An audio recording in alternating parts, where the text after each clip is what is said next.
مريم اعطيني كركم حبيبتي. ዲች ሴትዮ የሚያምራት ነገር የለም እንዴ? ኩርኩም ለኩርኩም አታደ ሄጂ አናቷ ላይ بالله نعمل وكيل. مريم يلا سرعتني كركم هلا يجي بابا. ኖ ኩርኩም ማዳም እንዴ እዛ ሀገር ለምን ነው ማለት ነው የሚኮረኮሙት? እኛ ሀገር እኮ በልጅነታችን ኮርኩሞ ይሄው ድንግላታችን ድንጋይ የሆነ ትምህርት አይገባል። ይሄው ሰው ሀገር መተን የምንከራተታለን። ኧረ ይቺ ቀልደኛ ነች እናቴ። ይሄ ብረት በሆነ እጅ ኮርኩሚያት ፌንት ብትበላብኝስ እንዴ? ጎመን በጤና ከፈለገች ባለው ኮርኩማት፣ እኔ አልኮርኩማትም። የራሷ ጉዳይ ስትጮተዋል። ያ ረቢ ليش مريم نو كركم؟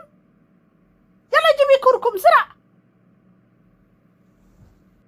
مي نو نيد كركم يو نو نيد.